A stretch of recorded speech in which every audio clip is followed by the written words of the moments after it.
তিনতলায়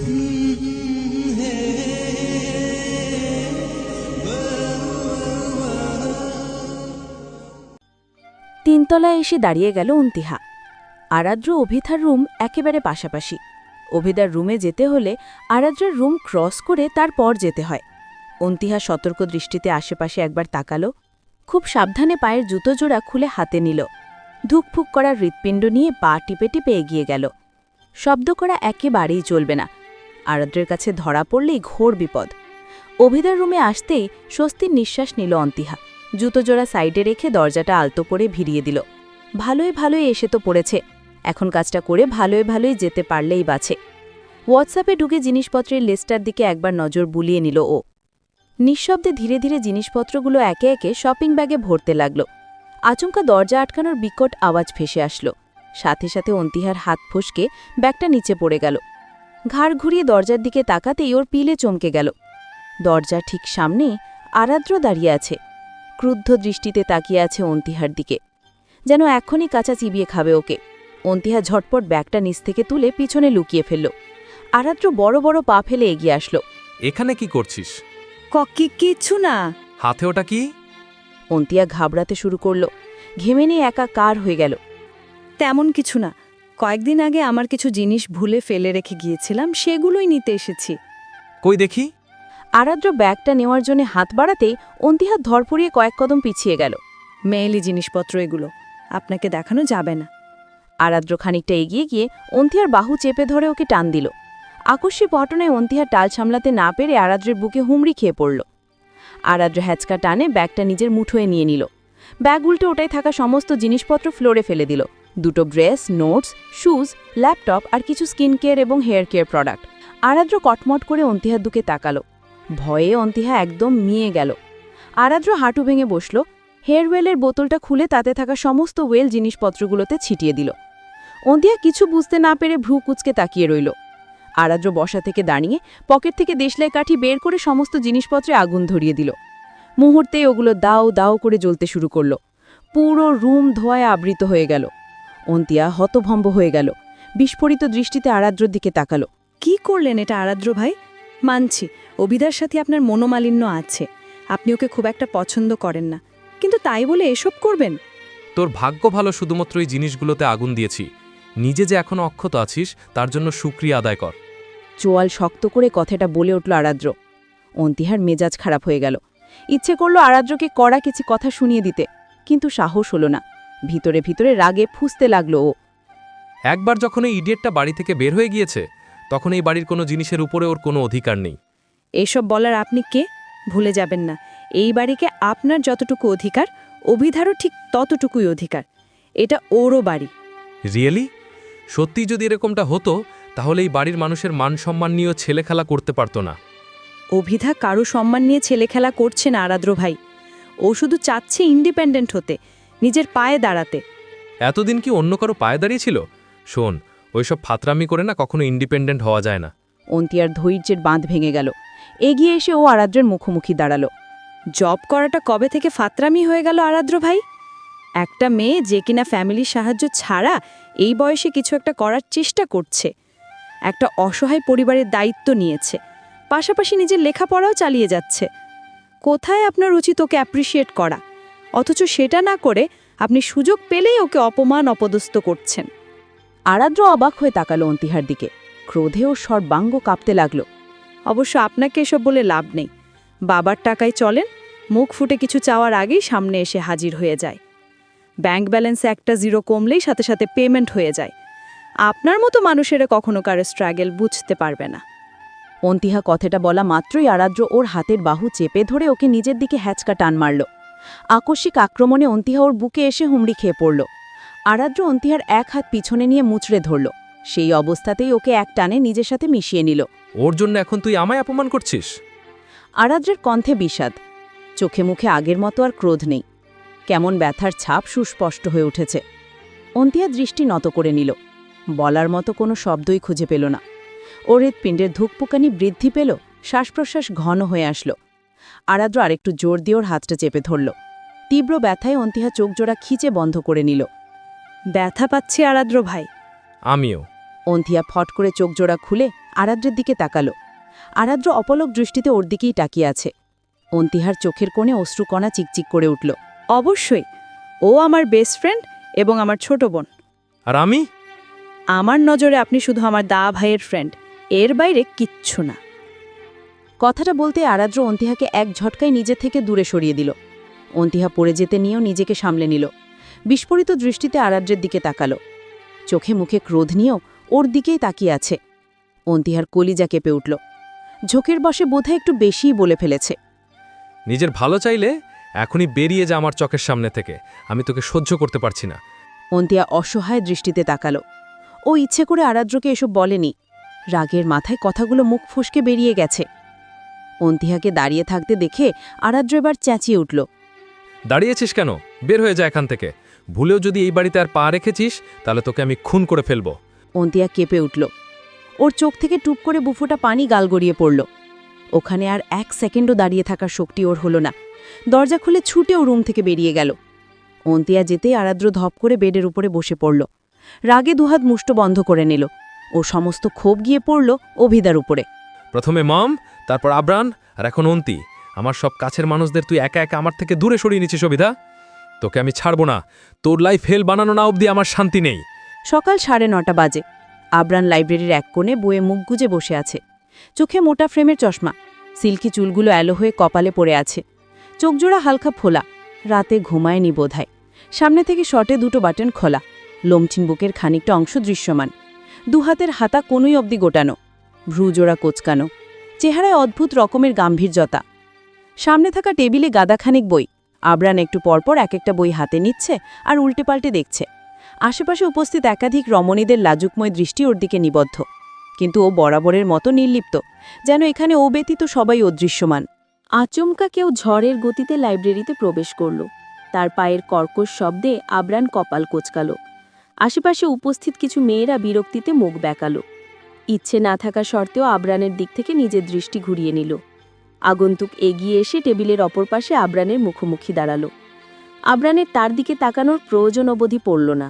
বইয়ের দিকে দৃষ্টি রেখেই ও বলে উঠল, বস। অভিদা ক্যার ক্যার শব্দ করে চেয়ারটা টানল। তারপর ধপ করে চেয়ারের ওপরে বসে পড়ল। কপাল কুঞ্চিত করে ফেলল আব্রান। আবার শব্দ না করে কোনো কাজ করা যায় না, তাই না? ভেংচি কাটল অভিদা।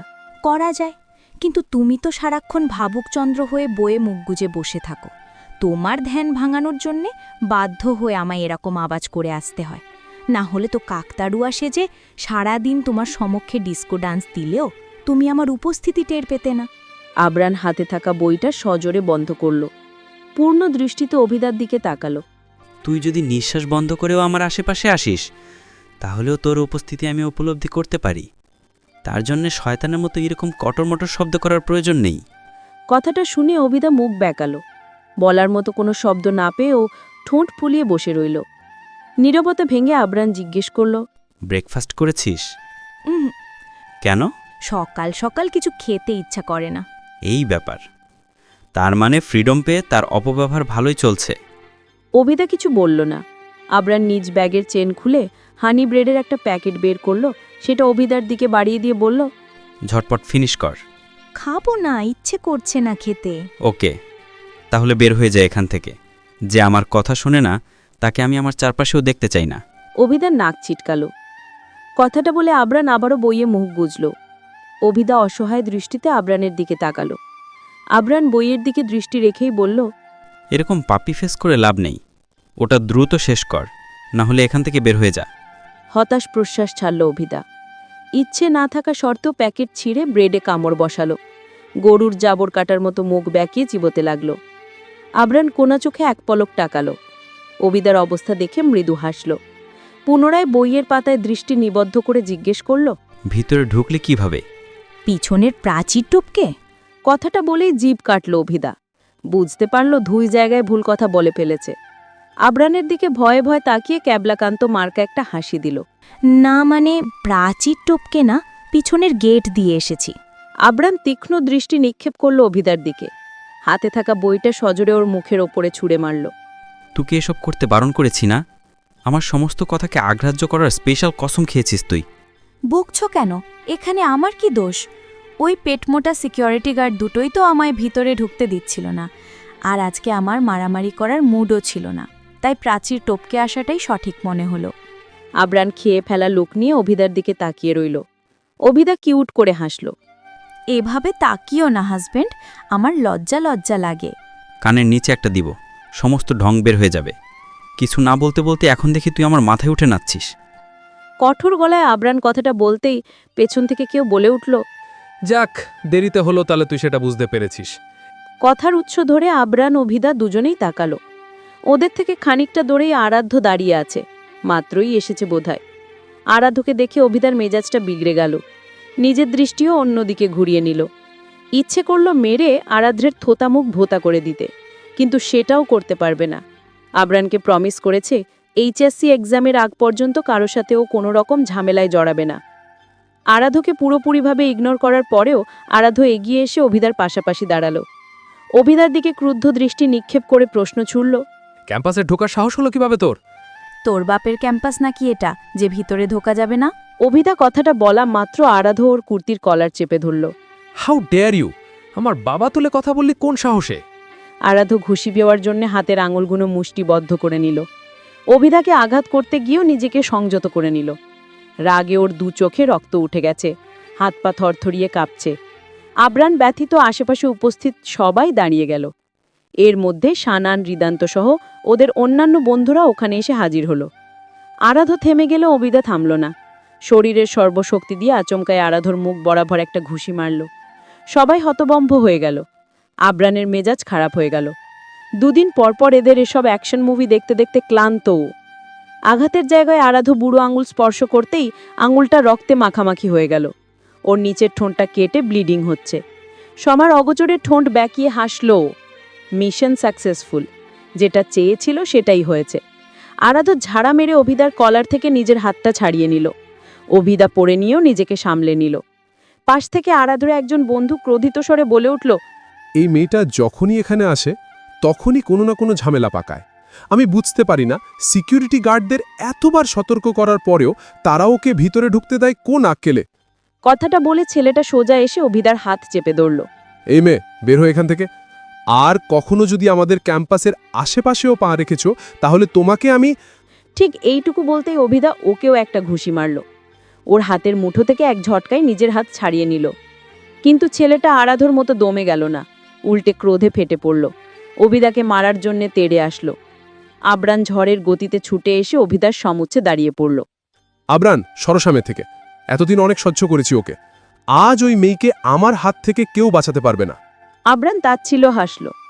সাহস থাকলে ওর শরীরে নখের একটা আঁচড় কেটে দেখা। ছেলেটা অবাক হয়ে তাকালো।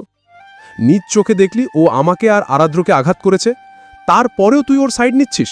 আমাদের বন্ধুত্বের থেকেও কি ওই বাইরের মেয়েটা তোর কাছে বেশি ইম্পর্টেন্ট? কম্পেয়ার করিস না। আমার কাছে তোদের সবার গুরুত্ব আলাদা আলাদা রকমের। তোরা সবাই আমার ফার্স্ট প্রায়োরিটি। সেটা বললে হবে না আবরান। আজকে ওই মেয়ে আর আমাদের বন্ধুত্বের মধ্যে যে কোনো একজনকে চুজ করতে হবে তোকে। আবরান আবারও তাচ্ছিল হাসল। এক পাশে আমার জীবন আর অন্য পাশে অভিদার খুশি রেখে যদি আমাকে দুটোর মধ্যে একটাকে বেছে নিতে বলা হয়, তাহলে আমি সবার আগে ওর খুশিটা বেছে নিব। ওর প্রসঙ্গ আসলে আমি নিজেও নিজের কাছে তুচ্ছ হয়ে যাই, আর তুই ওর সাথে নিজের তুলনা করছিস। অভিদা অবাক হয়ে আবরানের মুখপানে তাকালো। ছেলেটাও ভীষণ শক্ট হলো। আবরান যেভাবে অভিদাকে বকাঝকা করেছে তাতে ওর মনে হয়েছে আবরান অভিদাকে সহ্যই করতে পারে না। অভিদাই এখানে এসে অযথাই আবরানকে বিরক্ত করে। কিন্তু এখন তো দেখছে কাহিনী সম্পূর্ণ ভিন্ন। কথাগুলো শোনার পর আরাধ্য মুখ বেঁকালো, কিন্তু অবাক হলো না। এগুলো ও বহু আগে থেকেই জানে। সানান আর হৃদান্তের মধ্যেও কোনো রকম ভাবান্তর হলো না। ওরা নির্বিকার ভঙ্গিতে দাগিয়ে রইল। এরকম ডায়লগ ওরা এ যাবৎ বহুবার শুনেছে। আবরানের মনে অভিদার জন্য কোনো অনুভূতি আছে কি নেই সেটা ওদের জানা নেই। তবে অভিদাকে আঘাত করা মানে যে আবরানের সাথে ইনডিরেক্টলি যুদ্ধের ঘোষণা দেওয়া, সেটা ওদের ভালো করেই জানা। সকাল 11টা বাজে। সাধারণত এই সময়টায় শিক্ষার্থীরা ক্লাসরুমে থাকে, কিন্তু আজকে অধিকাংশ শিক্ষার্থীরাই ক্লাসরুমের বাইরে। করিডর, ক্যান্টিন, গার্ডেন এরিয়ায় শিক্ষার্থীদের ছোট ছোট জটলা বেঁধেছে। সবার মধ্যে টানটান উত্তেজনা। চাপা স্বরে তারা একে অপরের সাথে কানাঘুষা করছে। আলোচনার কেন্দ্রবিন্দু অভিধা। অভিধার হাতে ঘুষি খাওয়া ছেলেটা এবং আরাদ্র প্রিন্সিপালের কাছে অভিধান নামে কমপ্লেন করেছে। ঘণ্টাখানিক যাবৎ ওরা সবাই প্রিন্সিপালের কেবিনেই আছে। বাইরের উৎসুক জনতা কৌতূহল নিয়ে অভিধার শাস্তি দেখার অপেক্ষা করছে। গত 1 বছরে এই ভার্সিটির অনেককেই ঘোল খাইয়েছে অভিধা। ক্ষুদ্র কারণবশত অনেকের সাথে ঝামেলাও করেছে। তারা সবাই এখন ওর ওপরে ক্ষিপ্ত। তারা চায় ওর কঠিন কোনো শাস্তি হোক। ভার্সিটি গেট দিয়ে পরপর লাক্সারি 2টো কার ভিতরে ঢুকল। মুহূর্তেই কয়েকজনা কৌতূহলী দৃষ্টি সেদিকে নিবদ্ধ হল। পিছনের কার থেকে কালো পোশাক পরিহিত 3 জন দেহরক্ষী বেরিয়ে আসলেন। তাদের মধ্যকার একজন গিয়ে সামনের কারের ব্যাক সিটের ডোর খুললেন। ভিতর থেকে ফর্মাল ড্রেস পরিহিত মধ্যবয়স্ক একজন পুরুষ নেমে আসলেন। বয়স মোটামুটি 52 বছর হবে। ধবধবে ফর্সা গায়ের রং, চেহারায় লেপ্টে আছে গাম্ভীর্যতা। 6 ফুটের মতো লম্বা। এই বয়সও ফিটনেস ইয়াংদের মতো। বাম হাতের মধ্যমা আঙ্গুল এবং তর্জনী আঙ্গুলের ফাঁকে জ্বলন্ত সিগারেট। সিগারেটের শেষ টান দিয়ে ব্যক্তিটি ওটাকে পাশের ডাস্টবিনে ছুঁড়ে মারলেন। পিছনে দাঁড়িয়ে থাকা দেহরক্ষীদের উদ্দেশ্যে বললেন, তোমরা এখানেই থাকো, আমি আসছি। কথাটা বলে উনি ভেতরে যাওয়ার উদ্দেশ্যে রওনা দিলেন। করিডোরে দাঁড়িয়ে থাকা একজন মেয়ে ওর পাশে দাঁড়িয়ে থাকা সিনিয়রের উদ্দেশ্যে প্রশ্ন ছুড়ল। ইনি কে আপু? ইভান মির্জা, আরাদ্র ভাইয়ের বাবা। উনি এখানে কেন এসেছেন? বোকার মতো প্রশ্ন করিস না। ওনার ছেলেকে ওই মেয়েটা মেরেছে, উনি তো আসবেনই। জুনিয়র মেয়েটা গোল গোল চোখে তাকালো, খানিকটা উৎফুল্ল হয়ে বলল, তার মানে অভিধার কপালে আজকে দুঃখ আছে। আরাদ্র ভাইয়ের গায়ে যখন হাত তুলেছে তখন ওনার বাবা নিশ্চয়ই ওকে ছেড়ে দিবেন না। প্রশ্নই আসে না। দেখিস ও আজকে কঠিন কোনো শাস্তি পাবে। আমিও সেটাই চাই। দোয়া করো যাতে আমাদের ক্যাম্পাসে আসা ওর জন্যে আজীবনের জন্যে বন্ধ হয়ে যায়। কথাগুলো বলে দুজনেই বেশ খুশি হয়ে গেল। ওরাও মাসখানেক আগে অভিধার বাদরামির শিকার হয়েছিল। সিনিয়র মেয়েটি অজান্তেই অভিধাকে ধাপ্পা মেরেছিল। পরদিন অভিধা ওকে খুঁজে ইচ্ছাকৃতভাবে ল্যাং মেরে ওকে সবার সামনে ফেলে দেয়। আর জুনিয়র মেয়েটি আব্রানকে ফোন নম্বর চাইতে গিয়েছিল, তাই অভিধা আছাড় মেরে ওর ফোন ভেঙে দিয়েছিল। তার সাথে চিবন ও চুইংগাম ওর চুলে আটকে দিয়েছিল। সেই থেকে ওরা দুজন অভিধার ওপরে ক্ষেপে আছে। পুচকে একটা মেয়ের থেকে এত বড় অপমান ওরা কিছুতেই হজম করতে পারেনি। কয়েকবার অভিধার থেকে প্রতিশোধ নেয়ারও ফোন দিয়ে এটেছিল, কিন্তু অভিধার ধুরন্ধর বুদ্ধির জন্য অসফল হয়েছে। প্রিন্সিপাল এবং ইভান মির্জা মুখোমুখি বসে আছেন। ইভান মির্জার থেকে খানিকটা দূরত্বে একপাশে অভিধা আর আব্রান দাঁড়িয়ে আছে, অন্য পাশে আরাদ্র এবং আরাদ্রের সেই বন্ধু। ইভান মির্জাকে দেখে স্পষ্ট বোঝা যাচ্ছে উনি মারাত্মক রেগে আছেন। অক্ষিদয় দেখে মনে হচ্ছে আগুনের লাভা বেরোচ্ছে, তবে ভাবভঙ্গি বেশ শান্ত, যেন ঝড়ের আগের নিস্তব্ধতা। ওনার ক্রোধে দাউ দাউ করে জ্বলতে আগুনে ঘি ঢেলে প্রিন্সিপাল বলে উঠলেন, প্রত্যেকবার আপনাকে এভাবে ডাকতে আমারও ভালো লাগে না মিস্টার মির্জা, কিন্তু কি করব বলুন? অভিধা আপনার মেয়ে, আইনিভাবে কোনো পদক্ষেপ নিলে আপনার মান সম্মানেও আঘাত লাগবে, আর আমারও সেটা ভালো লাগবে না।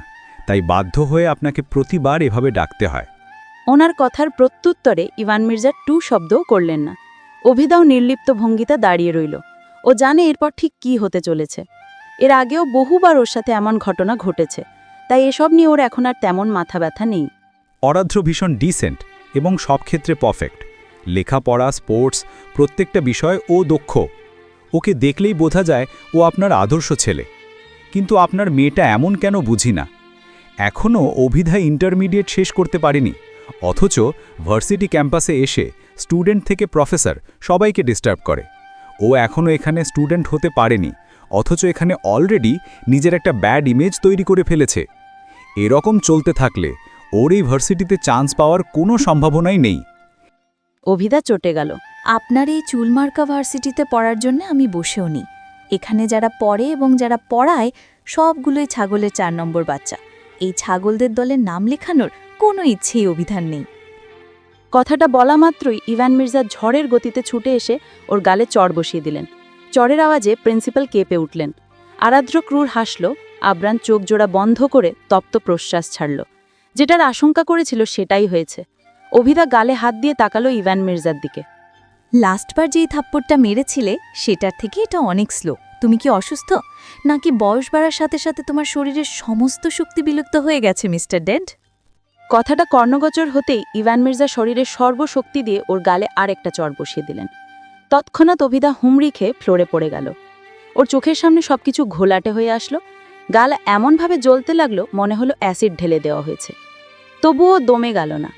ইভান মির্জার দিকে তাকিয়ে ঠোঁট প্রসারিত করে হাসল। এইবার ঠিক আছে। রাগে সাপের মতো ফোঁসফোঁস করতে লাগলেন ইভান মির্জা। ওনার সারা শরীর কাঁপতে লাগল। আরাদ্র নাকমুখ কুঁচকে ফেলল। এই মনে হয় পৃথিবীর একমাত্র প্রাণী যে কিনা জেচে পড়ে মার খেতে চায়। কোনো মানুষ মার খেয়েও যে এতটা নির্লিপ্ত থাকতে পারে সেটা অভিধাকে না দেখলেও জানাই হতো না। অবশ্য ছোটবেলা থেকে মার খেতে খেতে এগুলো এখন অভিধার ডেলি রুটিন হয়ে দাঁড়িয়েছে। যেখানে আজ অব্দি ইভান মির্জার আরাদ্রকে একটা ফুলের টোকাও দিতে হয়নি, সেখানে অভিধাকে সপ্তাহে অন্তত 2-3 বার করে ওনার ঢোলাই দিতে হতো। অভিধা রোজ কারো না কারোর সাথে একটা করে ঝামেলা পাকাতো, মারামারি করত, আর সবার সামনে লজ্জিত হতে হতো ইভান মির্জাকে। তাছাড়াও অভিধার একটা বদ অভ্যেস ছিল, অন্যায় করে স্বীকার করত ঠিকই, কিন্তু নিজের করা কাজের জন্য কখনো অনুতপ্ত হতো না, কারো সমক্ষে মাথা নত করত না। অঘটন ঘটিয়েও মার খেয়েও অলওয়েজ একটা ড্যাম কেয়ার ভাব নিয়ে থাকত। এই জন্যই মূলত ও সবচেয়ে বেশি মার খেত। ইভান মির্জার চিৎকারে আরাদ্র অতীতের ভাবনা থেকে বেরিয়ে আসলো। এই কথাগুলো বলতে তোমার লজ্জা করছে না? একে তো বড় ভাইয়ের গায়ে হাত তুলেছ, আর এখন নির্লজ্জের মতো নির্বিকার ভঙ্গিতে হয়ে বসে আছো। বিন্দুমাত্র গিল্টি ফিল হচ্ছে না তোমার? অভিধা এক লাফে ফ্লোর থেকে উঠে দাঁড়ালো। একদমই না, গিল্টি ফিল কেন হবে? ও আমার কুর্তির কলার চেপে ধরেছিল, তাই আমি ঘুষি মেরে থোত তাকিয়ে দিয়েছি। সিম্পল হিসেব। এক চড়ে তোমার সব দাঁত ফেলে দিব বেয়াদব মেয়ে। সবার প্রশ্রয় পেয়ে এখন দেখি তুমি আমার মাথায় উঠে নাচতে শুরু করেছো। তোমার মাথাটা বাড়ির ছাদ নাকি যে সেখানে উঠে নাচতে শুরু করব? Shut up! আর একটাও ফালতু কথা বলবে না। শুধুমাত্র তোমার জন্য আমাকে মানুষের কাছে অপমানিত অপদস্থ হতে হয়। আমার সামনে যারা কথা বলারও যোগ্যতা রাখে না, তোমার জন্য তাদের কাছ থেকে আমাকে কটু কথা শুনতে হয়। একটার পর একটা অপকর্ম কুকর্ম করে তুমি আমার মান সম্মান সব মাটির সাথে মিশিয়ে দিয়েছ। শুধুমাত্র তোমার জন্যে দিনের পর দিন সবার সামনে আমার নাক কান কাটা যাচ্ছে। জন্মানোর পর থেকে আমার জীবনটা জাহান্নাম বানিয়ে দিয়েছ। তোমার মা তো মরে গিয়ে তোমার সব অসহ্যকর জ্বালা থেকে বেঁচে গিয়েছে। এবার তুমি মরে গেলে আমিও একটু বেঁচে যাই। শুরু হয়ে গেছে টেপ রেকর্ডার। কি বললে তুমি? ইভান মির্জা আবারও অভিধাকে মারার জন্য হাত তুললেন।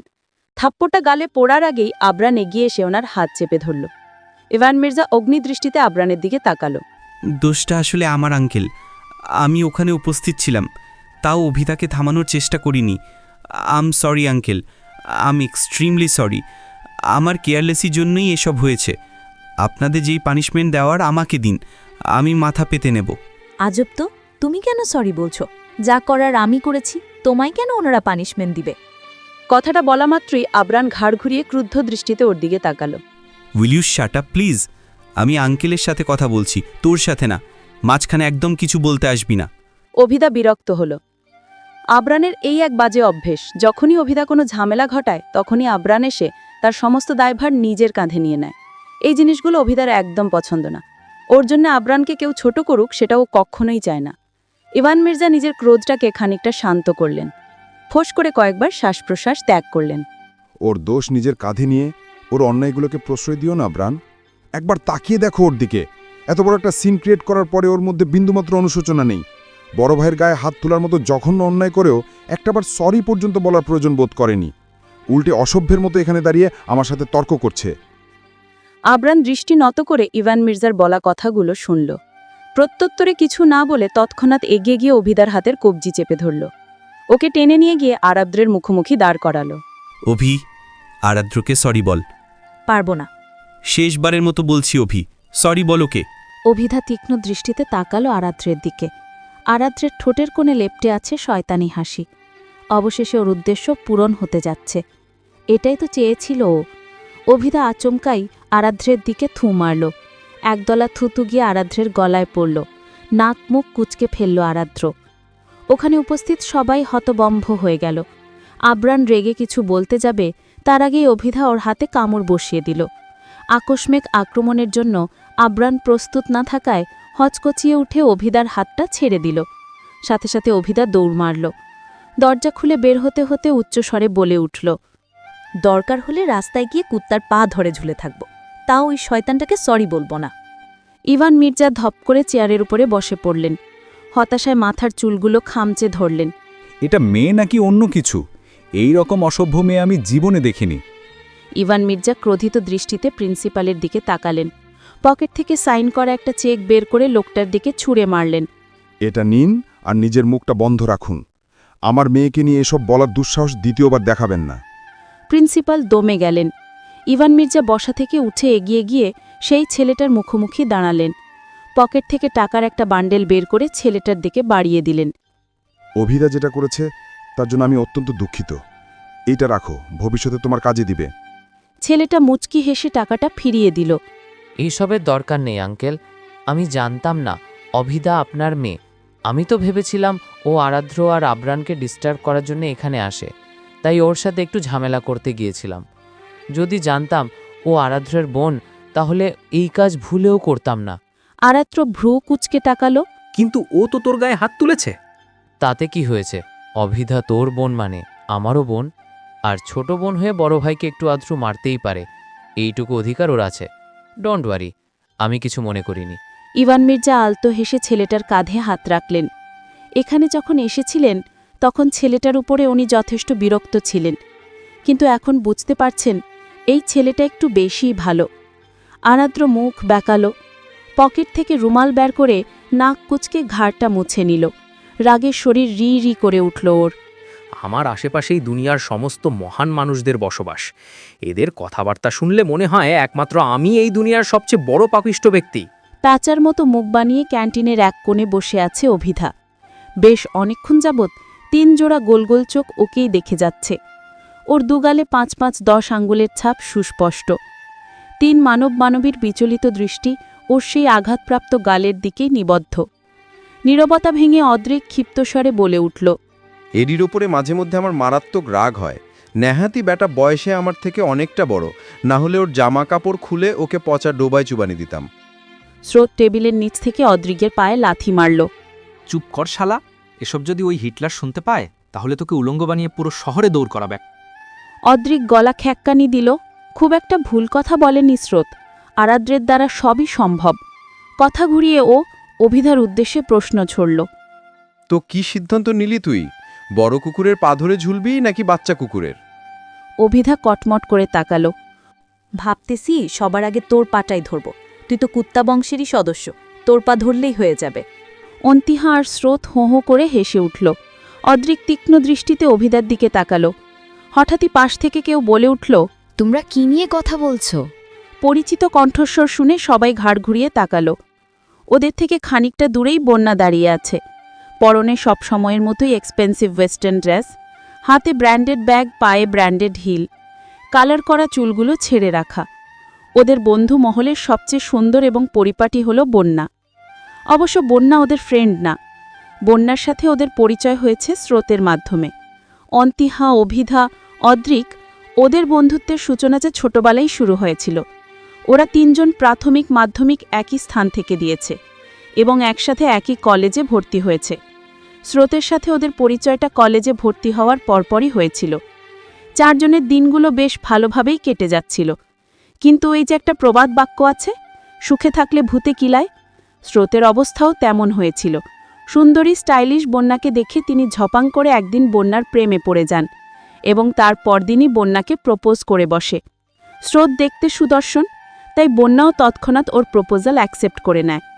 সেই থেকেই এই বন্যা নামক ঝামেলা ওদের ফ্রেন্ড গ্রুপের সাথে যুক্ত হয়েছে। অন্তিহা, অভিধা, অদ্রিক দুজনের একজনও বন্যাকে পছন্দ করে না। মেয়েটার কিছু কিছু কথা শুনলে ওরা রেগে রীতিমতো বোম হয়ে যায়, কিন্তু বেশি কিছু বলতে বা করতে পারে না, কারণ ওরা মুখ খোলার আগেই অন্তিহার স্রোত ওদেরকে থামিয়ে দেয়। বন্যার প্রশ্নের প্রত্যুত্তরে স্রোত বলে উঠল, তোমার কথাই বলছিলাম বেবি। সত্যি? হ্যাঁ বেবি, একদম সত্যি। আমি কখনো তোমার মিথ্যা কথা বলতে পারি? বন্যা স্রোতের পাশের চেয়ারটায় বসে স্রোতের এক হাত জড়িয়ে ধরল। নো বেবি, আই নো, তুমি অলওয়েজ আমার সত্যি কথা বলো, এই জন্যই তো আমি তোমায় এত ভালোবাসি। বন্যা কথাটা বলতেই অদ্রিক ওয়াক করে শব্দ করল। ব্রো, আমার বমি আসছে, আমাকে একটু ধরো। স্রোত তীক্ষ্ণ দৃষ্টিতে তাকালো অদ্রিকের দিকে। বন্যা ভ্যাংচি কাটল। দৃষ্টি অন্যদিকে ঘোরাতেই ওর নজর পড়ল অভিধার গালে। তোমার গালে কি হয়েছে অভিধা? অভিধা কিছু বলতে যাবে তার আগেই অদ্রিক বলে উঠল, তোমার বেবি চুমু দিয়েছে। হোয়াট? বন্যা বসা থেকে দাঁড়িয়ে গেল, স্রোতের দিকে তাকিয়ে রেগে জিজ্ঞেস করল, তুমি ওর গালে চুমু দিয়েছো বেবি? নো বেবি, তুমি থাকতে আমি ওর গালে চুমু দিতে যাব কোন দুঃখে? তাহলে তোমার ফ্রেন্ড এটা কেন বলল? তোমায় তো বলেছি অদ্রিকের মাথায় সমস্যা আছে। গত বছরও মেন্টাল হসপিটাল থেকে পালিয়ে এসেছে, তাই মাঝে মধ্যে এমন উদ্ভট কথা বলে। স্রোত বন্যার হাত ধরে পুনরায় ওকে চেয়ারে বসিয়ে দিল। বন্যার ঠোঁট ফুলিয়ে দৃষ্টি অন্যদিকে ঘুরিয়ে নিল। কপট রাগ দেখিয়ে অদ্রিকের উদ্দেশ্যে স্রোত প্রশ্ন করল, তুই আমার ব্রেকআপ না করিয়ে ক্ষান্ত হবি না শালা? না, আমি গার্লফ্রেন্ডবিহীন সিঙ্গেল লাইফ কাটাবো, আর তুই আমারই সামনে নিজের বাবু সোনাকে নিয়ে নির্বিপনা করবি, তা তো হবে না। আমি প্রেম না করলে তুইও প্রেম করতে পারবি না। ভাই, তোকে প্রেম করতে বারণ কে করেছে? তুইও প্রেম কর, একটা না কর 100টা কর, তাও আমার গার্লফ্রেন্ডটাকে ভাগিয়ে দিস না প্লিজ। আমিও তো করতেই চাই, কিন্তু ওই অভির বাচ্চার জন্য কোনো মেয়েরা আমার আশেপাশেই আসে না। যারাও বা আসে তাদেরও ও ভাগিয়ে দেয়। নিজে তো আমার ভাইকে পটাতে পারছে না, তাই আমাকেও কোনো মেয়েকে পটাতে দিচ্ছে না। সেলফিশ একটা। স্রোত হতাশ নিঃশ্বাস ছাড়ল। তার মানে কি এই কলেজের সব মেয়েরাই তোকে ইগনোর করে? কেউ তোকে পাত্তা দেয় না? কেউ পাত্তা দেয় না বললে ভুল হবে। 3 জন আছে যারা আমাকে যথেষ্ট পাত্তা দেয়। তার মধ্যে প্রথমটা তোর গার্লফ্রেন্ড, দ্বিতীয়টা আমার টুইনস, আর তৃতীয়টা আমাদের দ্য গ্রেট অভি ভাই, যিনি জেন্ডারগত মহিলা হলেও স্বভাবগত পুরুষ। আর এই মহিলা আক্তার পুরুষের সাথে প্রেম করলে মানুষ আমাকে গে উপাধি দিবে। ওর সাথে প্রেম করার থেকে আমি চিরকুমার থাকাটাও শ্রেয় মনে করব। অদ্রিকের কথা শুনে অন্তিহা, স্রোত, বন্যা হাসতে হাসতে গড়াগড়ি খেল। অভিদা অগ্নিদৃষ্টিতে অদ্রিকের দিকে তাকালো। কিছু না বলেই ওর চেয়ারে সজোরে লাথি মারল। সাথে সাথে অদ্রিক চেয়ার নিয়ে উল্টে ধড়াম করে ফ্লোরে পড়ে গেল। শালা, তুই মরার আগ পর্যন্ত সিঙ্গেলই থাকবি। তোর কপালে একটা ফিমেল কুত্তাও জুটবে না। দরজায় কলিং বেল বাজতেই মান্যতা শেহনেবাজ গিয়ে দরজা খুলে দিলেন। সামনে অদ্রিককে দাঁড়িয়ে থাকতে দেখে ওনার বিগড়ে থাকা মেজাজটা আরও বিগড়ে গেল। অদ্রিক এক পলক ওর মায়ের দিকে তাকালো। আবহাওয়া গরম দেখে ওনাকে সাইড কাটিয়ে ভিতরে ঢুকল। মান্যতা শেহনেবাজ শব্দ করে দরজাটা বন্ধ করে দিলেন। অদ্রিক খানিকটা কেঁপে উঠল। সামনে তাকাতেই দেখল অন্তিহা ঘাপটি মেরে ড্রয়িং রুমের সোফায় বসে আছে। অদ্রিক ওর দিকে তাকিয়ে ভ্রু নাচালো। অন্তিহা কিছু বলতে যাবে, তার আগেই পিছন থেকে মান্যতা শেহনেবাজ গুরুগম্ভীর কণ্ঠে জিজ্ঞেস করলেন, তোমার নাকি জব চলে গেছে? তোমায় কে বলল? ওই রেস্টুরেন্টের ম্যানেজার দুপুরে ফোন করেছিলেন, যা যা ঘটিয়েছ সবটাই জানালেন। ওই ব্যাটা একটা আহমক, ওনার কথা বিশ্বাস করো না মম। আমি বলছি আসলে ওখানে কি ঘটেছিল। মান্যতা শেহনেবাজ এগিয়ে এসে অদ্রিকের মুখোমুখি দাঁড়ালেন। তোমার আর কিছু বলতে হবে না, আমি সবটাই শুনেছি। এবারেও ওই মেয়েটার জন্যেই চাকরিটা হারিয়েছ। তোমার অভির তো দোষ থাকেও না বাবা, তিনি দুধে ধোয়া তুলসী পাতা, কখনো কোনো ভুল করতেই পারেন না। কটাক্ষ করে কথাটা বললেন মান্যতা শেহনেবাজ। অদ্রিক বিরক্ত হল। আমি বুঝতে পারি না তোমাদের 3 ভাই বোনের চোখে ওই মেয়ে কি পট্টি পড়িয়েছে। তোমরা কখনো ওর কোনো দোষ দেখতেই পাও না। ও যত অন্যায়ই করুক, তোমাদের কাছে সেগুলো মহান কাজ বলেই মনে হয়। এক্স্যাক্টলি মম, তোমাদের বেলাও ব্যাপারটা সেমই। অভিধা কিছু না করলেও তোমাদের সবার মনে হয় এই দুনিয়ায় সমস্ত খারাপ ঘটনা ওর কারণেই ঘটে। আমি বুঝতে পারি না ওকে নিয়ে তোমাদের সমস্যাটা কোথায়।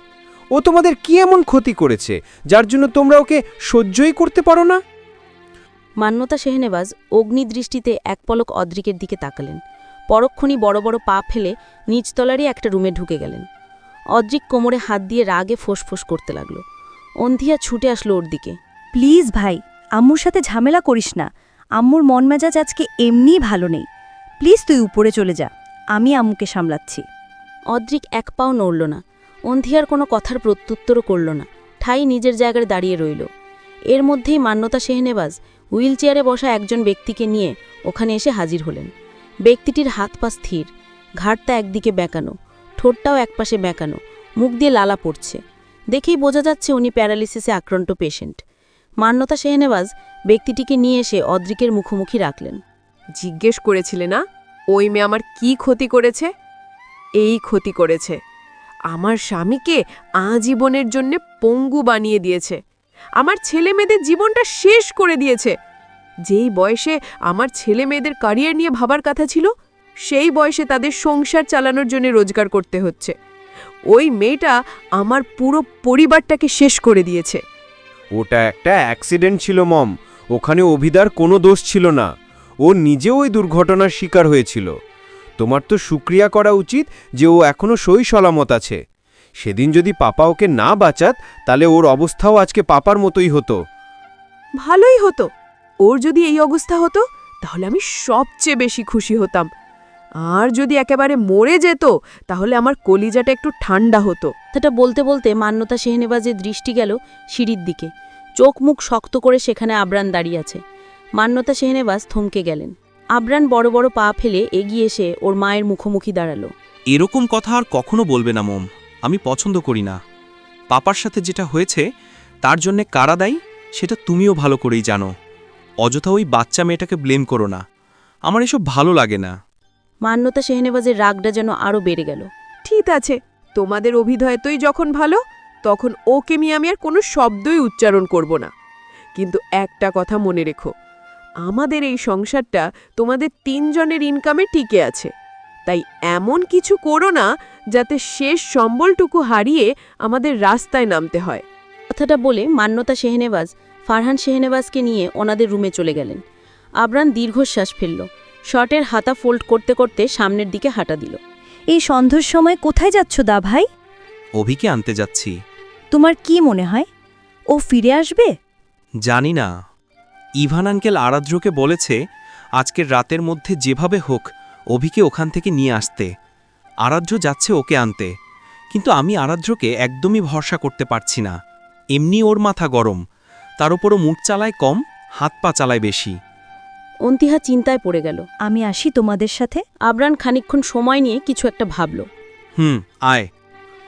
ফারহান শেহনেবাজ এবং ইভান মির্জার বন্ধুত্বের শুরু হয়েছিল বহু বছর আগে। তখন ওনারা একেবারে ছোট ছিলেন। দুজনেরই পৈতৃক বাড়ি পাশাপাশি ছিল। বর্ণাঢ্য পরিবার হওয়ায় ওনাদের বাবাদের গ্রামে বেশ নামডাকও ছিল। ফারহান শেহনেবাজের যখন 6 বছর বয়স, তখন ওনার মা গত হন। বছর ঘুরতেই বাবা আরেকটা বিয়ে করেন। শুরুতে মহিলা ভালোই ছিল, কিন্তু মাসখানেক যেতেই তিনি খোলস ছেড়ে বেরিয়ে আসেন। দিনের পর দিন ফারহান শেহনেবাজকে অত্যাচার করতে থাকেন। ঠিকমতো খেতে দিতেন না, পান খেকে চুন খসলেই শুকনো চেলাকাট দিয়ে নির্দয়ের মতো মারতেন। ওনার বাবা বরাবরই সংসার এবং সন্তানের প্রতি উদাসীন ছিলেন। সবটা দেখেও না দেখার ভান করতেন। এমনই একদিন মার খেয়ে ফারহান শেহনেবাজ বাড়ির পিছনের ময়লার স্তূপের পাশে শুয়ে কাঁদছিলেন। কান্নার শব্দ শুনে সিতারা ভানু বাড়ির পিছনের দিকটায় যেতেই ওনাকে ধুলো মাটিতে আবৃত অবস্থায় দেখতে পান। ওনার মায়া হয়। কোলে করে ফারহান শেহনেবাজকে নিজের ঘরে নিয়ে আসেন, গোসল করিয়ে খেতে দেন। 2 দিনের ক্ষুধার্ত বাচ্চাটা খাবারের উপরে হামলে পড়েছিল। তার সারা গায়ে ছিল অজস্র মারের দাগ। ব্যাস তখনই সিতারা ভানু মনে মনে একটা কঠিন সিদ্ধান্ত নেন। পরদিনই ফারহান শেহনেবাজের বাবাকে সরাসরি গিয়ে বলেন উনি ফারহানকে নিজের কাছে রাখতে চান। ভদ্রলোক আপত্তি করেননি। ছেলের জন্য এমনিতেই বউয়ের চিৎকার চেঁচামেচি সহ্য করতেই হয়। ওনার মনে হয়েছিল সিতারা ভানু ওনাকে একটা বিশাল বিপদের হাত থেকে বাঁচাচ্ছেন। সেই দিনের পর উনি আর কখনো ছেলের খোঁজখবর নেননি। সিতারা ভানুই নিজের সন্তানের মতো কোলে পিঠে করে ফারহানকে মানুষ করেছেন। ইভান মির্জা এবং ফারহান শেহনেবাজ একই বয়সে ছিলেন। দুজনের সখ্যতাও বেশ ছিল। স্কুল কলেজের গণ্ডি পার করে যখন দুজন শহরে এসে ভার্সিটিতে ভর্তি হন, তখন ওনাদের মাথায় হঠাৎই একটা কুবুদ্ধি চাপে। মাসখানেক জল্পনা কল্পনা করে দুজন গ্রামে ফিরে যান। সেই দিনই হুট করে ফারহান শেহনেবাজ ওনার বাবার সাথে দেখা করতে নিজের বাড়িতে যান। বহু বছর পর বড় ছেলেকে কাছে পেয়ে ওনার বাবা আবেগে আপ্লুত হয়ে গিয়েছিলেন। সুযোগের সদ্ব্যবহার করে উনি ওনার বাবার কাছে একটা রাত ওখানে থাকার আবদার করে বসেন। এত বছর পর ছেলেকে কাছে পেয়েছিলেন, তাই ভদ্রলোক তৎক্ষণাৎ ওনার আবদার মেনে নেন। কিন্তু ওনাদের মাথায় তখন অন্য প্ল্যান ঘুরছিল। তখনকার সময় গ্রামের আভিজাত্য লোকেরা লোহার সিন্দুকে টাকা পয়সা গয়নাগাটি গুরুত্বপূর্ণ কাগজপত্র রাখতেন। আর এই সিন্দুকের তত্ত্বাবধায়ক থাকতেন বাড়ির কর্তা। ইভান মির্জা এবং ফারহান শেহনেবাজ দুজনেই জানতেন ওনাদের বাবাদের সিন্দুক কোথায় থাকে। সেই রাতে দুজন ওনাদের বাবাদের সিন্দুক খুলে সমস্ত টাকা পয়সা গয়না বাড়ির দলিল নিয়ে ভেগে এসেছিলেন। শহরে আসার পর বাড়ির লোকেদের সাথে যোগাযোগ ওনারা টোটালি বন্ধ করে দেন।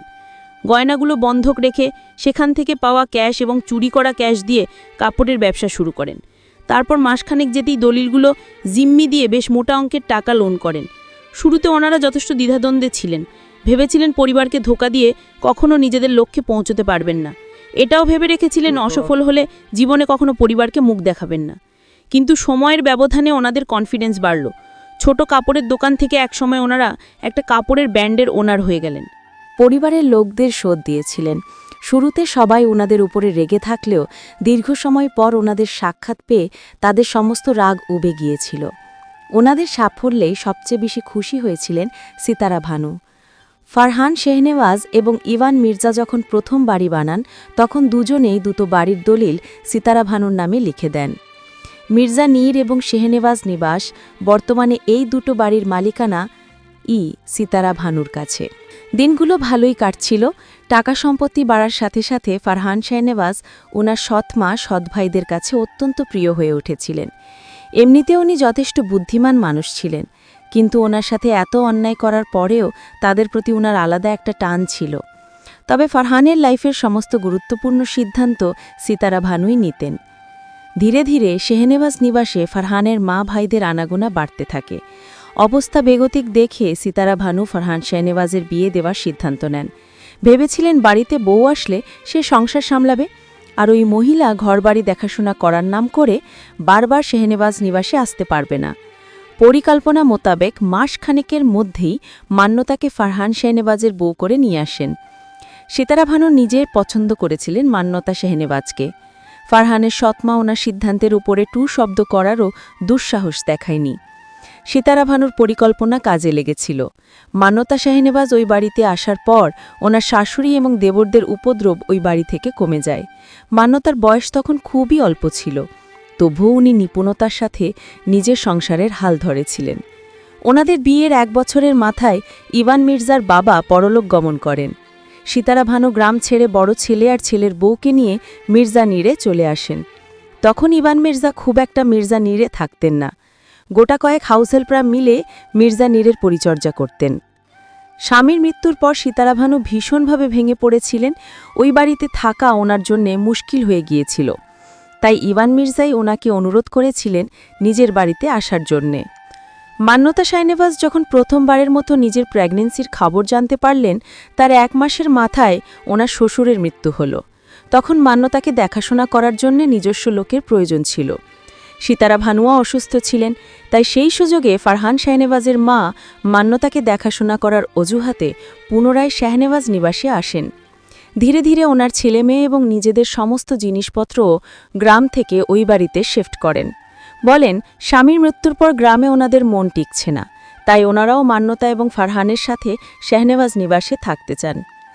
এরপর আবরানের যখন জন্ম হল, তখন ইভান মির্জা আচমকাই একদিন নীলাশা মির্জা এবং ছোট্ট আরাদ্রকে নিয়ে মির্জা নীরে হাজির হলেন। ওনাদের দেখে সবার রীতিমতো পায়ের নিচ থেকে মাটি সরে গিয়েছিল। সিতারা ভানুয়া আরও অসুস্থ হয়ে গিয়েছিলেন। এমনকি মির্জা নীরে থাকার সমস্ত মানুষদের একে অপরের সাথে সম্পর্কের ফাটল ধরেছিল। ইভান মির্জার ছোট ভাই চিয়ন মির্জা গৃহত্যাগ করেছিলেন। সেই যে বাড়ি ছেড়েছিলেন, তারপর এত বছরেও আর ওই বাড়িতে পা রাখেননি। সেই ঘটনার পর সময়ের সাথে সাথে সবকিছু মোটামুটি ঠিকঠাকই হয়ে গিয়েছিল। নীলাশা মির্জা খুব ভালোভাবে মির্জা নীরে নিজেকে মানিয়ে নিয়েছিলেন। ওই বাড়ির লোকেরাও ওনাকে মেনে নিয়েছিল। খুব অল্প সময় মান্যতা শেহনেওয়াজের সাথে ওনার দারুণ সখ্যতাও গড়ে উঠেছিল। তখন মান্যতা শেহনেওয়াজ এমন ছিলেন না। উনি আরাদ্র অভিধাকে ভীষণ স্নেহ করতেন। বিশেষ করে অভিধাকে উনি বেশি পছন্দ করতেন। বরাবরই ওনার একটা মেয়ের স্বাদ ছিল।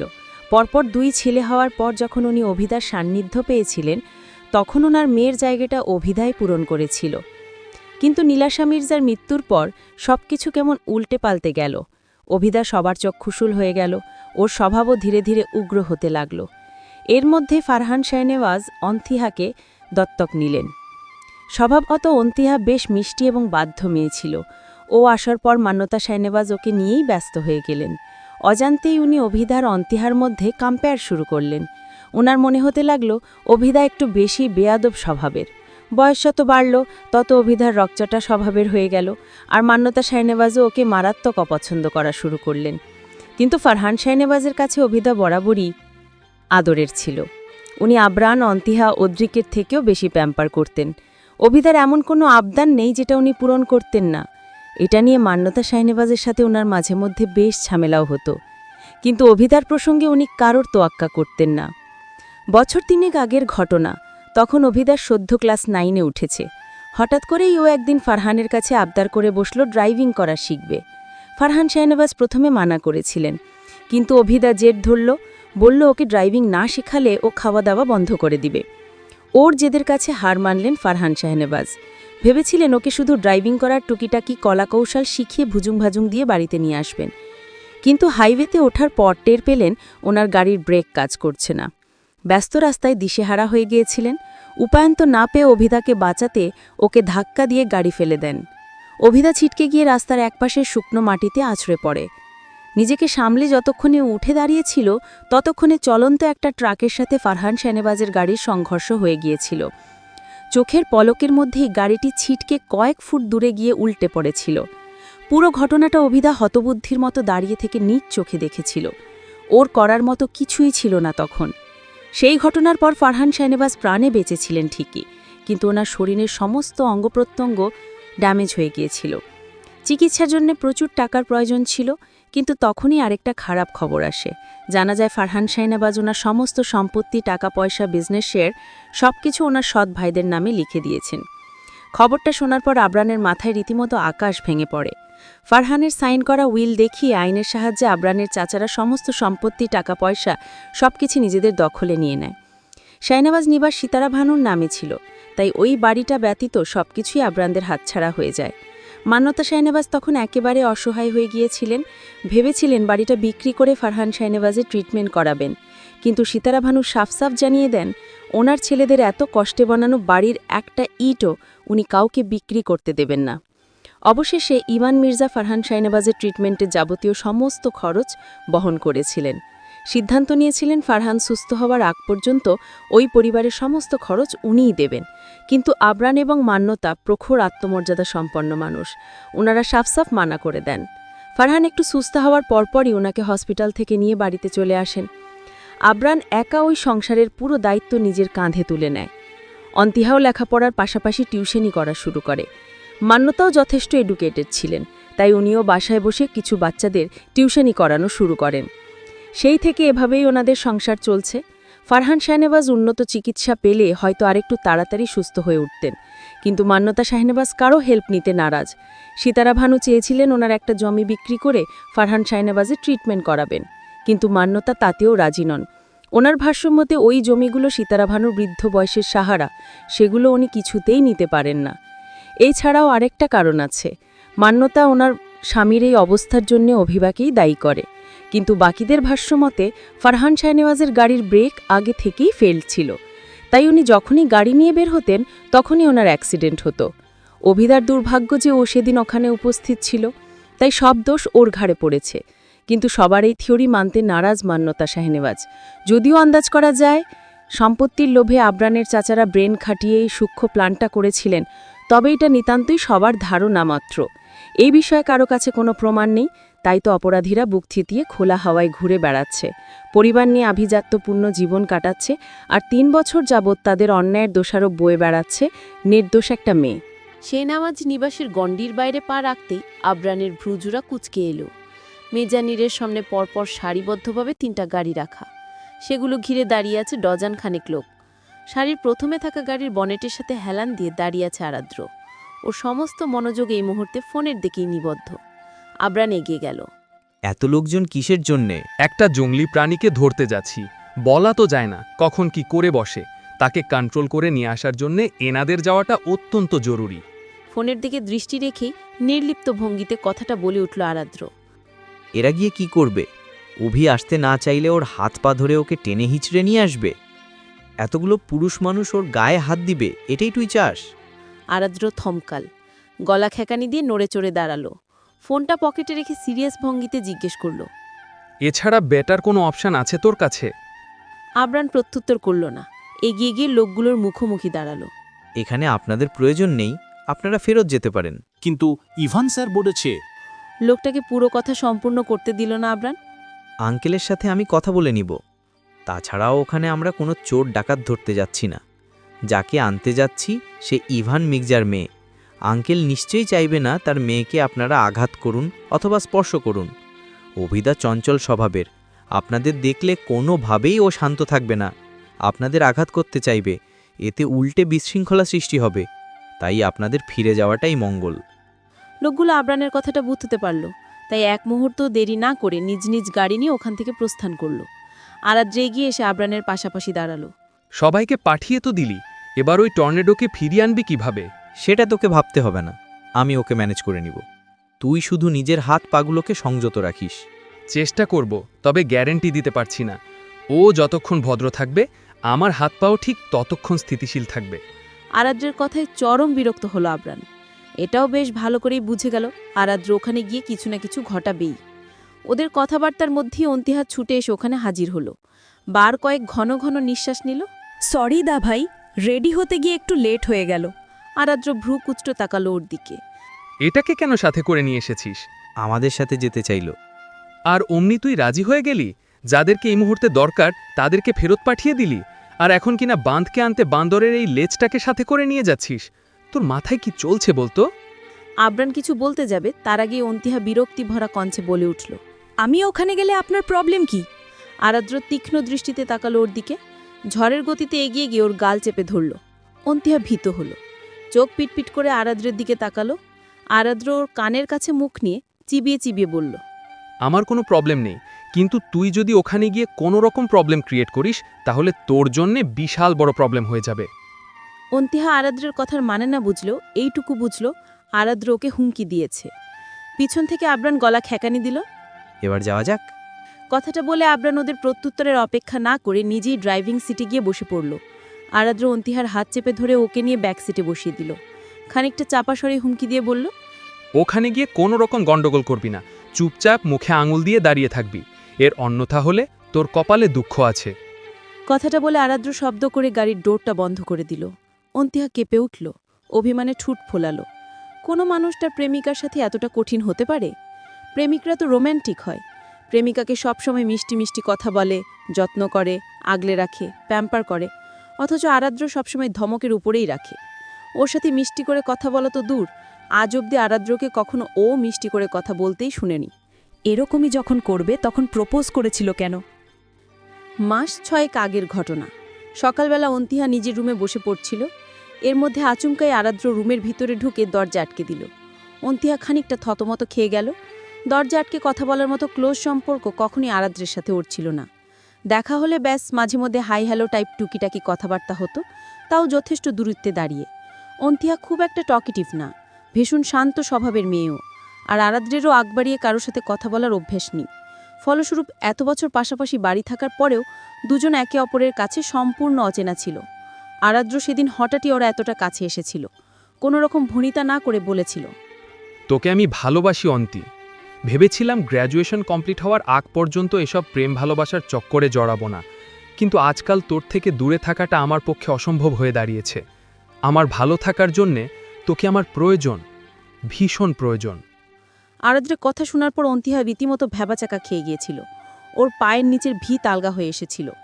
আরাদ্র ওর থুতনি ধরে ওকে কাছে টেনে এনে বলেছিল, তাড়াহুড়োর দরকার নেই, সময় নিয়ে ভেবেচিন্তে তারপর অ্যান্সার দিস, কিন্তু পরিশেষে অ্যান্সারটা যেন হ্যাঁই আসে, কজ আরাদ্র নিদ্রাফ মির্জার না শোনার অভ্যাস নেই। কথাটা বলে আরাদ্র তৎক্ষণাৎ ওখান থেকে বের হয়ে চলে গিয়েছিল। কিন্তু অন্তিহা প্রায় মিনিট 10 সময় সেখানেই ঠাই দাঁড়িয়েছিল। তারপর পুরো 2 সপ্তাহ যাবৎ আরাদ্রকে ও অ্যাভয়েড করেছে। ওই ঘটনার আগ অবধি আরাদ্রকে নিয়ে ওর কখনো কোনো রকম ইন্টারেস্ট ছিল না, কিন্তু আরাদ্র প্রপোজ করার পর ওর প্রতি অন্তিহার মনে সূক্ষ্ম কিছু অনুভূতির বাসা বেঁধেছিল। কিশোরী মনে সেই ভালো লাগা সুপ্ত অনুভূতিটুকু কখন ভালোবাসায় রূপান্তরিত হলো অন্তিহার টেরই পেল না। সেই ঘটনার বেশ অনেকদিন পর আরাদ্র আবারও ঝড়ের মতো হঠাৎই ওর সামনে এসে উপস্থিত হয়েছিল। আমি কিন্তু এখনো আমার অ্যান্সার পাইনি অন্তি। অন্তিহার না ছিল মানা করার ইচ্ছে, না ছিল রাজি হওয়ার পথ, তাই পুরোটা সময় ও মাথা নিচু করে চুপ করে দাঁড়িয়েছিল। বেশ কয়েক সেকেন্ড আরাদ্র প্রত্যুত্তরের অপেক্ষা করেছিল, তারপর বলেছিল, ঠিক। নীরবতা সম্মতির লক্ষণ হয়, তাই আমি তোর অ্যান্সার হাই ধরে নিচ্ছি। অন্তিহা তখনও চুপ ছিল। আরাদ্র আর কিছু জিজ্ঞেস করার বা বলার প্রয়োজন মনে করেনি, শুধু অন্তিহার কপালে আলতো করে ঠোঁট ছুঁয়ে ওখান থেকে প্রস্থান করেছিল। অন্তিহাও ভীষণ ভালোবাসে আরাদ্রকে। এই 6 মাসে একটু একটু করে আরাদ্রর প্রতি ও মারাত্মক দুর্বল হয়ে পড়েছে, কিন্তু মনের লুকায়িত কথাগুলো, অনুভূতিগুলো আরাদ্রকে ব্যক্ত করার সাহস ওর হচ্ছে না। রিলেশনে জড়ানো বিশাল একটা কমিটমেন্ট। অন্তিহার ভয় হয় এত বড় কমিটমেন্টে জড়িয়ে ও যদি ওর পরিবারের প্রতি উদাসীন হয়ে যায়, তাদের প্রতি থাকা দায়িত্বকে অবজ্ঞা করা শুরু করে, তাহলে তো নিজেকেও নিজে কখনো মুখ দেখাতে পারবে না। তাছাড়া অভিধা এসব জানলে বিশাল হুলুস্থুল কাণ্ড বাঁধাবে। ও এমনিই আরাদ্রকে দেখতে পারে না, তার ওপর বলেছে ও যতদিন না আবরানকে পটাতে পারছে ততদিন অদ্রেক অন্তিহা কাউকে প্রেম করতে দিবে না। এখন যদি শোনে আরাদ্র অন্তিহাকে প্রপোজ করেছে আর অন্তিহা ওকে রিজেক্ট না করে ও সমস্ত কর্মকাণ্ডে সায় দিচ্ছে, এমনকি ওকে ভালোবেসে ফেলেছে, তাহলে না জানি অন্তিহার অবস্থা কি করবে। আবরান, সানান, অদ্রিক এবং শ্রোত ওরা শুরু থেকেই এই ব্যাপারটা জানে, তবে এখন অবধি এই বিষয়ে কেউই অভিধার সমক্ষে টু শব্দও করেনি। এমন না যে অভিধাকে ওরা সবাই ভয় পায়, আসলে মেয়েটা হটকারিতায় হুটহাট এমন এমন কাণ্ড ঘটায় যে ওরা সবাই অভিধাকে নিয়ে আতঙ্কে থাকে। টিনের বেড়ার ফুটো দিয়ে শিরশিরিয়ে ঠান্ডা বাতাস ঢুকছে। অভিধার রোজালিন দুজনেই মেঝেতে হাঁটু ভাঁজ করে বসে আছে। ঠান্ডায় ওদের শরীর মৃদু কাঁপছে, ঠোঁট যুগলও ফ্যাকাশে হয়ে গেছে। দুজনের সামনে দুটো স্টিলের গ্লাসে অর্ধ গ্লাস করে রং চা রাখা, একদম ধোঁয়া ওঠা গরম চা। রোজালিন নিজের গ্লাসটা ধরতে নিতেই ওর হাতে গরম ছ্যাঁত লাগল। বলে শব্দ করে ও ঝাড়া মেরে হাতটা দূরে সরিয়ে নিল। মধ্যমা আঙুলে এবং তর্জনী আঙুলে ফু দিতে দিতে অভিধার দিকে অসহায় দৃষ্টিতে তাকালো। অভিধা মৃদু হাসল। ওটা কাপ না, স্টিলের গ্লাস। স্টিলের গ্লাসে গরম তরল ঢালার পর সেটা সরাসরি স্পর্শ করা যায় না। কথাটা বলে অভিধা রোজালিনের দিকে খানিকটা এগিয়ে গেল। রোজালিনের গলা থাকা ওড়নার একাংশ দিয়ে গ্লাসটাকে প্যাঁচিয়ে দিল। গ্লাসটা ওর হাতে ধরিয়ে পুনরায় এসে নিজ জায়গায় বসল। রোজালিন খুশি হয়ে গেল। ওয়াও, এই টেকনিকটা তো আরো জোস। আপি, তুমি আসলে জিনিয়াস। অভিধা হাসল। মেয়েটা নেহাতি বাচ্চা, তাও এই বয়সে কত কিছু সহ্য করেছে। জন্মের পর বাবাকে পায়নি, বড় হওয়ার পর মায়ের এত বড় একটা রোগের ব্যাপারে জানতে পারল। এত বছর যেখানে থেকে বড় হয়েছে, লাক্সারিভাবে জীবনযাপন করেছে, সেই পরিস্থিতির চাপে সেই জায়গা ছেড়ে চলে যেতে হলো। আর এখন প্রতি মুহূর্তে দারিদ্রতার সাথে যুদ্ধ করছে। মৃত্যু পথযাত্রী মায়ের সমস্ত দায়ভার নিজের কাঁধে তুলে নিয়েছে, তাও ঠোঁটের কোণ থেকে হাসি ফোড়ায় না। সত্যি উপরওয়ালা কারো সাথেই কৃপণতা করেন না। সুখ হোক বা দুঃখ, যখন দেন দুহাত ভর্তি করে দেন। অভিধার চেহারাটা মলিন হয়ে গেল। আনমনেই চায়ের গ্লাসটা হাতের মুঠোয় নিয়ে তাতে চুমুক বসালো। রোজালিনের নজর পড়তেই ও আতকে উঠল। কি করছো আপি? ওটা খালি হাতে কেন ধরেছ? হাত পুড়ে যাবে তোমার। কিছু হবে না, আমার অভ্যাস আছে। রোজালিন অবাক হয়ে তাকালো। তোমার কষ্ট হচ্ছে না? তাচ্ছিলের হাসি হাসল অভিধা। না, বহু বছর হলো ভালো লাগা, খারাপ লাগা, সুখ দুঃখ এগুলো আমি অনুভব করতে পারি না। এই অনুভূতিগুলো আমার ডিকশনারি থেকে মিসিং। কথাগুলো কেমন যেন শোনালো। রোজালিনের বুকের মধ্যে সূক্ষ্ম চিনচিনে ব্যথা অনুভূত হল। কিছু বলতে যাবে তার আগেই দরজায় করাঘাত পড়ল। অভিধা রোজালিন দুজনেরই মনোযোগ গিয়ে দরজার দিকে নিবদ্ধ হল। এই সময় আবার কে আসলো? কথাটা বলতে বলতে ও উঠে দাঁড়ালো। এগিয়ে গিয়ে দরজা খুলতেই অবাক হল। দরজার সামনে আবরান, আরাদ্র, অন্তিহা দাঁড়িয়ে আছে। অন্তিহা এর আগে অভিধার সাথে কয়েকবার এখানে এসেছে, কিন্তু আবরান আর আরাদ্র এই প্রথম আসলো। রোজালিনের ঠোঁটের কোণে মৃদু হাসি ফুটল। পুরো 3 বছর পর দেখছে আরাদ্র আর আবরানকে। দুজনের চেহারায় যথেষ্ট পরিবর্তন হয়েছে। রোজালিনের হাসি আরও প্রশস্ত হল। আবরান ভাইয়া, আরাদ্র ভাইয়া, কেমন আছে তোমরা? ভালো। থমথমে মুখ করে ছোট্ট করে জবাব দিল আরাদ্র। রোজালিনের ঠোঁটের হাসিটুকু মিলিয়ে গেল। আরাদ্র সেসবে বিন্দুমাত্রও তোয়াক্কা না করে ওকে সাইড কাটিয়ে ভিতরে ঢুকে গেল। আবরান এগিয়ে এসে রোজালিনের গাল টেনে দিল। ভালো আছি কিউটি, তুমি কেমন আছো? আমিও ভালো আছি। তোমাদের দেখার পর তো আরও বেশি ভালো আছি। বেশ উৎফুল্ল হয়ে কথাটা বলল রোজালিন। আবরান প্যান্টের পকেটে হাত ঢুকিয়ে কতগুলো টফি বের করল। ওর দিকে বাড়িয়ে দিয়ে বলল, এগুলো সব তোমার জন্যে। টফিগুলো পেয়ে রোজালিন ভীষণ খুশি হল। আবরান পুনরায় ওর গাল টেনে দিয়ে ভিতরে ঢুকল। ওর পিছু পিছু অন্তিহাও ঢুকল। অভিধা চায়ের মগটা রেখে বসা থেকে উঠে দাঁড়াল। ভ্রু কুচকে সবার উদ্দেশ্যে প্রশ্ন ছুড়ল, তোমরা এখানে কি করছো? তোকে নিয়ে যেতে এসেছি। অভিধার চোখ মুখ শক্ত হয়ে গেল। আমি আসার সময় স্পষ্ট ভাষায় বলে এসেছি, ওই বাড়িতে আর কখনো ফিরব না। তুই বলে আসলেই যে সবাই তোর কথা মেনে নিবে, এটা ভাবলি কিভাবে? আর এত বড় একটা সিদ্ধান্ত নেওয়ার অধিকারই বা তোকে কে দিল? 18 বছর হয়ে গেছে আমার। নিজের সিদ্ধান্ত আমি এখন নিজেই নিতে পারি। রিয়েলি? তাহলে এতগুলো বছর তোর পিছনে আমার ড্যাড যে টাকাগুলো ওয়েস্ট করেছে সেগুলো ফেরত দে, তারপর যত খুশি নিজের ব্যাপারে সিদ্ধান্ত নিস। কেউ তোকে কিচ্ছু বলতে আসবে না। দিয়ে দিব। দিয়ে দিব না, এখনই দিতে হবে। পাই টু পাই তুই সমস্ত টাকার হিসেব বুঝিয়ে দিলেই আমরা এখান থেকে চলে যাব। এখন নেই, আগে আমার জবটা পার্মানেন্ট হোক, তারপর তোমাদের সমস্ত টাকা তোমাদেরকে ফিরিয়ে দিব। হো হো করে বিদ্রুপের হাসি হাসল আরাদ্র। লাস্ট 1 বছরে 4 জায়গায় 4টা আলাদা আলাদা জবে জয়েন করেছিস। 4টা থেকেই ওনারা তোকে ঘাট ধাক্কা দিয়ে বের করে দিয়েছে। এরপরেও জেগে জেগে স্বপ্ন দেখছিস? এত অপমান অপদস্থ হওয়ার পরে এসব বলতে লজ্জা করছে না? তরতরিয়ে রাগটা বাড়তে লাগল। রাগে সারা শরীর রীতিমতো কাঁপছে। অভিদা অগ্নিদৃষ্টিতে আরাদ্রর দিকে তাকালো। ঘাড় ধাক্কা দিয়ে ওরা আমাকে বের করেনি, তুই ষড়যন্ত্র করে আমাকে সব জায়গা থেকে বের করিয়েছিস। আমি যেখানেই গিয়েছি কুকুরের মতো সেখানেই গিয়ে হাজির হয়েছিস তুই। লজ্জা তো সবার আগে তোর হওয়া উচিত। আরাদ্রের মুখভঙ্গিও এবার কঠিন হয়ে গেল। চোখ দেখে মনে হলো আগুনের লাভা ঝরছে। মুখ সামলে কথা বল, না হলে জিভ টেনে ছিঁড়ে ফেলবো একদম। এখনো ভালো ভালোই বলছি, আমার সাথে ফিরে চল, না হলে কিন্তু। আরাদ্র পুরো কথাটা শেষ করতে পারল না, তার আগেই অভিধা ঝড়ের গতিতে ওর দিকে এগিয়ে আসলো। রাগে গজগজ করতে করতে উচ্চস্বরে জিজ্ঞেস করল, না হলে কিন্তু কি কি করবি তুই? আমার ক্ষমতার অপব্যবহার করা ছাড়া তোর মতো লুজার আর কী বা করতে পারে? কথাটা বলে অভিধা রাগে ফুঁসতে লাগল। আরাদ্র কঠিন দৃষ্টিতে ওর দিকে খানিকক্ষণ তাকিয়ে রইল। কয়েক সেকেন্ড রুমের মধ্যে পিনপতন নীরবতা বিরাজ করল। পরক্ষণেই আরাদ্র পকেট থেকে ছোট্ট একটা গ্যাজেট বের করে আচমকাই অভিধার গলায় চেপে ধরল।